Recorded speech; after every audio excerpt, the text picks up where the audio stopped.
So what's this thing, calorie cycling?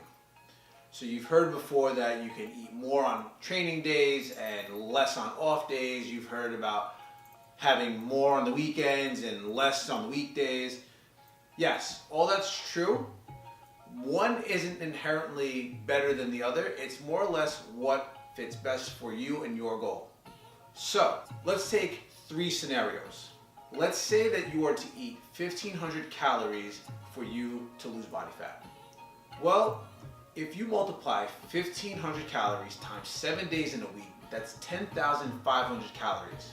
That's your total calorie intake for the week. So that's already scenario number 1.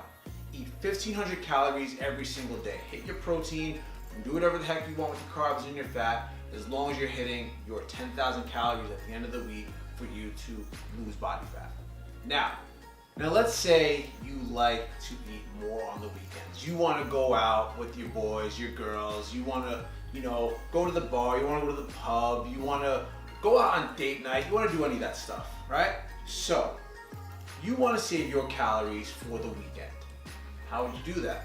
Well, if we already know that you need to eat 10,500 calories total per week, well, all you have to do is find an amount that you would like to eat every single weekend consistently that'll allow you to have more food on the weekends and a little bit less on the weekday.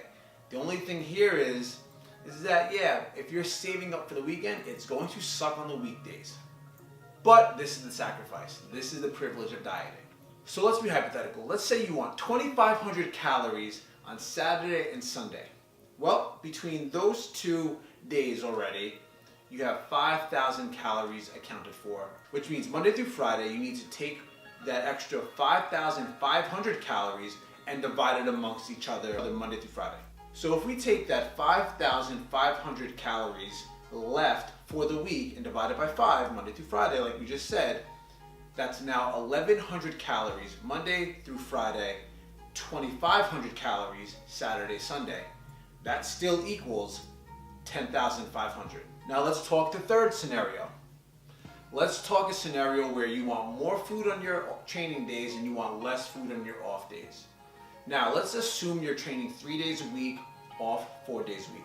And when I say 3 days a week, I mean strength training. Now, if you have 10,500 calories total, and the first scenario we had of the 1,500 calories 7 days per week, let's just say you want to eat a little bit more than that on your training days. So let's shoot for 1,750.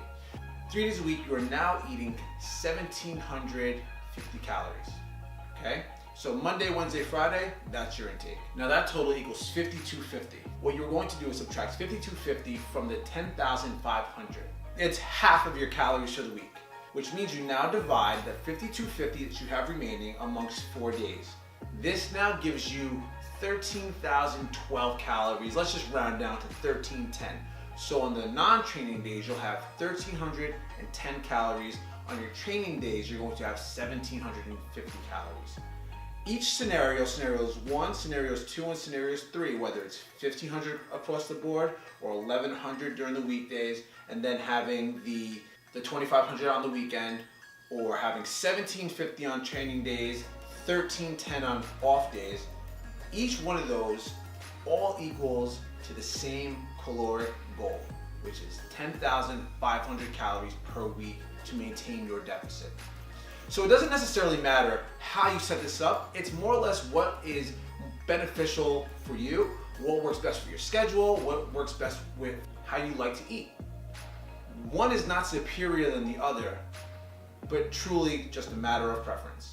I hope this makes sense, and if you have any questions, make sure you like, comment, and subscribe, and I'll talk to you later. Peace.